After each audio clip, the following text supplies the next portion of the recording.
25 दिसंबर 1876 कराची के एक सादगी भरे घर में एक बच्चे का जन्म हुआ।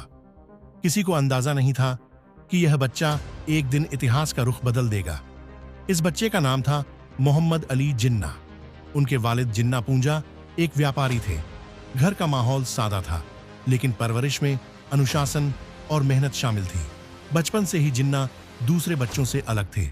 वे कम बोलते थे, लेकिन गहरी सोच रखते थे। उनकी आंखों में एक अजीब सा आत्मविश्वास था। सिर्फ 16 साल की उम्र में जिन्ना इंग्लैंड रवाना हो गए। ये फैसला आसान नहीं था।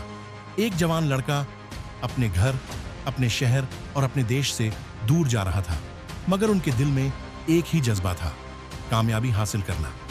लंदन में उन्होंने लिंकन्स इन में कानून की शिक्षा प्राप्त की। कड़ी मेहनत, अनुशासन और लगन ने उन्हें जल्द ही एक कामयाब बैरिस्टर बना दिया।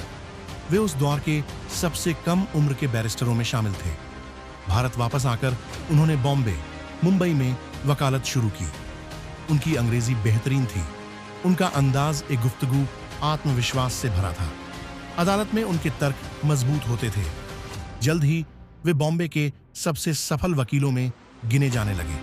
लेकिन उनका मकसद सिर्फ व्यक्तिगत सफलता नहीं था, उन्हें इंसाफ से लगाव था। इसी वजह से उन्होंने राजनीति में कदम रखा। शुरुआत में वे हिंदू मुस्लिम एकता के समर्थक थे। उन्हें हिंदू मुस्लिम एकता का राजदूत भी कहा गया। मगर समय के साथ राजनीतिक हालात बदलते गए। मुसलमानों के अधिकारों को नजरअंदाज किया जा रहा था। जिन्ना ने महसूस किया कि अगर मुसलमानों को अपनी पहचान और अधिकार बचाने हैं तो उन्हें अलग रास्ता अपनाना होगा। उन्होंने all India Muslim league join की और मुस्लिम कौम के अधिकारों के लिए पूरी ताकत से खड़े हो गए। उनकी भाषणों में जोश था, उनके शब्दों में वजन था। वे कहते थे कि हिंदू और मुसलमान दो अलग कौमें हैं, उनका धर्म, उनकी संस्कृति और उनका इतिहास अलग है, इसलिए उन्हें अपना अलग वतन चाहिए। 23 मार्च 1940 को लाहौर में एक ऐतिहासिक अधिवेशन हुआ। हजारों लोग जमा थे। जिन्ना मंच पर आए और एक ऐसा संदेश दिया जिसने इतिहास बदल दिया। लाहौर प्रस्ताव पास हुआ। यहीं से पाकिस्तान का सपना हकीकत बनने लगा। अगले कुछ साल बहुत मुश्किल थे। विरोध था, राजनीतिक दबाव था, ब्रिटिश हुकूमत की चुनौतियां थीं, लेकिन जिन्ना कभी नहीं झुके। उनका इरादा मजबूत था, उनका यकीन अटूट था। फिर वह दिन आया जिसका इंतजार था। 14 अगस्त 1947 पाकिस्तान आजाद हो गया। एक नया झंडा लहराया, एक नई कौम दुनिया के नक्शे पर उभर कर सामने आई। मोहम्मद अली जिन्ना पाकिस्तान के पहले गवर्नर जनरल बने। उन्हें कायदे आजम का खिताब दिया गया, यानी महान नेता।